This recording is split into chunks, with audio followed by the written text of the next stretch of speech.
Hello, everyone, and welcome back to the Common Sense Crypto channel. As with you always, this is Rich doing another video today on XRP. So I hope you're all having a wonderful day today, wherever you are in this great world. We're going to talk about XRP. And I got to start with this from Time Traveler, Kraken, Coinbase, Binance, Robinhood, Uphold, Gemini. These are known banks in the future. Have you ever heard of Continental Illinois National Bank and Trust Company in 1984? No. That's because it's the old Chase, Bank of America, Wells Fargo, etc. The only difference now is that the banks of today are trying to maintain relevance in this changing system. You know, I always said that a lot of exchanges are going to disappear, and I still believe that's going to happen. If an exchange is not doing KYC or AML, know your customer, or anti-money laundering, once regulations are in place, those exchanges are going to fold up overnight. But we've been watching Kraken and others filing now for banking license. And I think it's because they want to become the banks of the future. Maybe Time Traveler is on to something. Excited to see Centurial Head HQ partnering with Kraken. Kraken pushes Crack as a bank alternative with new cashback debit card. Yes, I read that right. So Kraken is pushing Crack. They're launching a MasterCard-powered debit card with 1% cash back and multi-asset spending across the UK and EU as part of a phased global rollout of its Crack Money app. New features include DeFi-linked vaults, salary deposits, and expanded wealth tools that aim to position Crack as a primary account alternative to legacy banks and neobanks.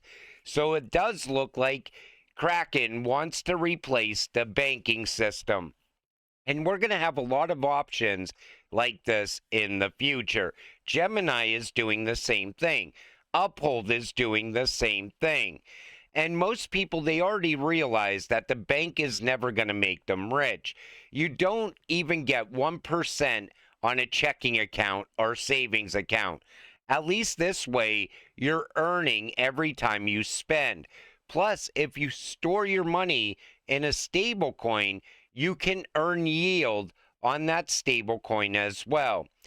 I think these are going to be the banks of the future. Top cryptocurrency exchanges without registration in 2026. Now, I'm going to go through this list because if you're holding crypto on these exchanges, there's a good chance that once regulations come, these are the exchanges that are going to disappear like an overnight event. Changium is, then you see Simple Swap, Stealth EX, GodX. I've never even heard of some of these. Swap Space, Fixed Float, Sideshift.ai, Morph Token, Exolix. Those are exchanges that are not doing AML or KYC.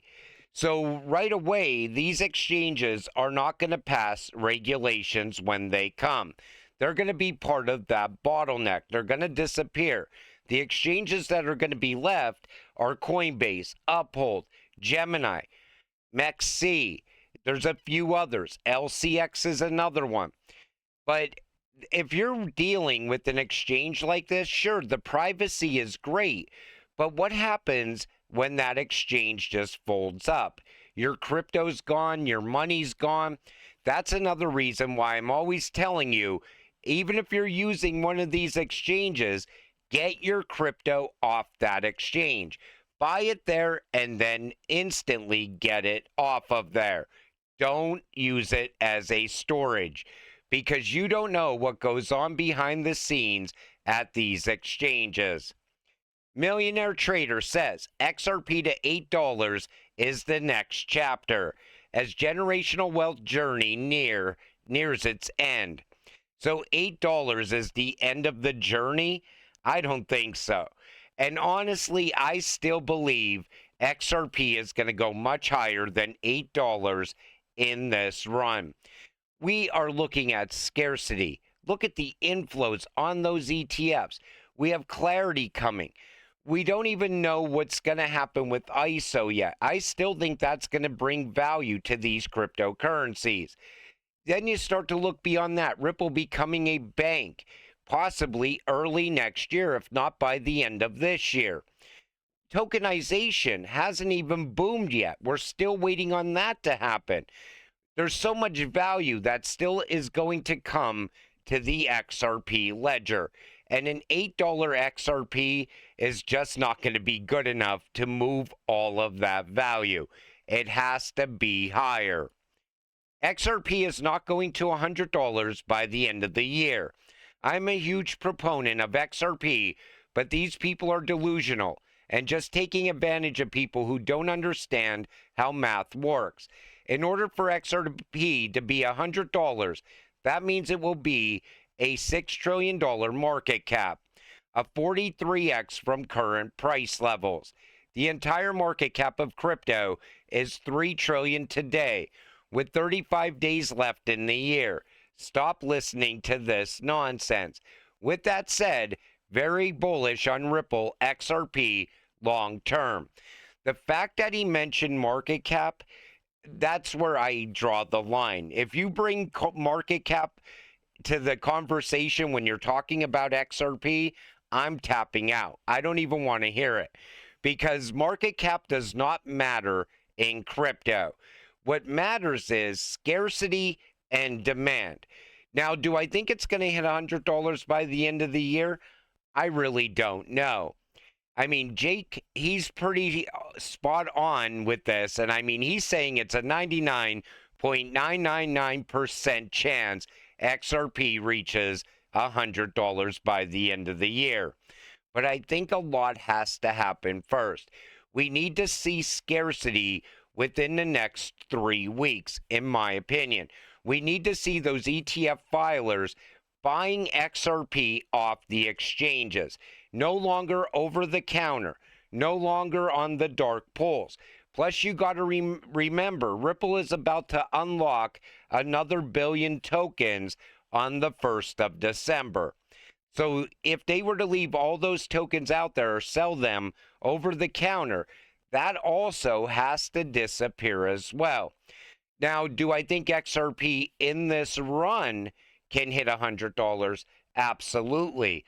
I think it might happen early 2026, but I'm not going to roll out by the end of the year.